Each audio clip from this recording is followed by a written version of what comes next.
The city of Ethelgard was a testament to impossible engineering. Gleaming spires pierced the clouds, powered by the continuous hum of the fusion core. Yet, below its shimmering surface lay the Undercroft, a forgotten network of maintenance tunnels and obsolete infrastructure where thousands of citizens lived, neglected and obscured. The central government, the High Council, governed the allocation of all resources, energy, clean water, and the highly coveted synthetic nutrients. The system was supposed to be meritocratic, but in reality, 95% of the budget was poured into Ethelgard's visible districts, maintaining the illusion of flawless prosperity. Today, the annual resource transfer was scheduled. This was the one day when the High Council transferred a small, highly publicized fund, the Benevolence Grant, to the Undercroft for structural repairs and medical supplies. This year, the grant was unusually large, 50 million credits, meant to repair the rapidly failing atmospheric regulators in Sector 7 of the Undercroft. In the opulent chambers of the High Council, Elder Soren, the chair of allocation, smiled for the holocams, detailing the transfer. "We ensure that every citizen, no matter their station, receives our care," he declared, his words echoing across the city's broadcast towers.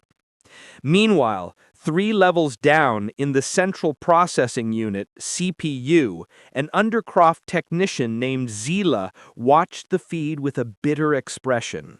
She wasn't just observing the transfer, she was tracking a separate, massive allocation.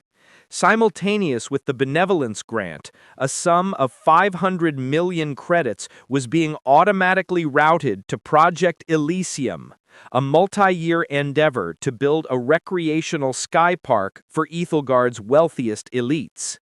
Zila knew the Elysium transfer was routine and approved, but the sheer disparity made her blood boil.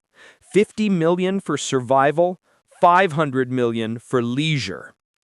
As the transfer window opened, Zila saw the data packets move. The 50 million for the Undercroft began routing, while the 500 million for Project Elysium also initiated its path to the main treasury vault. Suddenly, a massive power spike rippled through the CPU, caused by a failing surge protector that the Undercroft's meager budget hadn't been able to replace.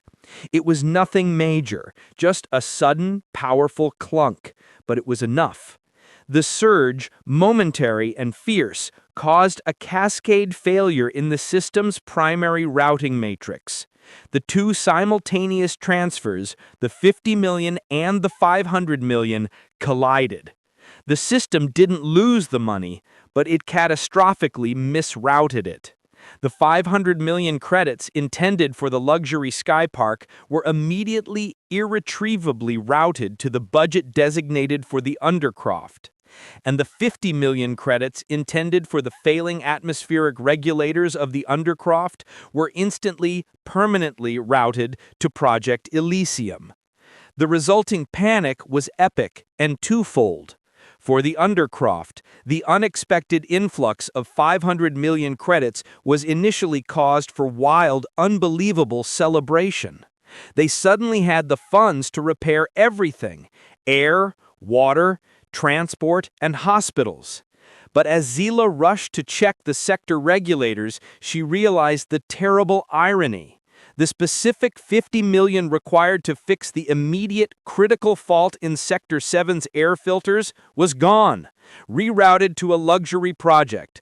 They had boundless wealth, but no immediate means to stop the imminent localized atmospheric collapse threatening thousands of lives right now.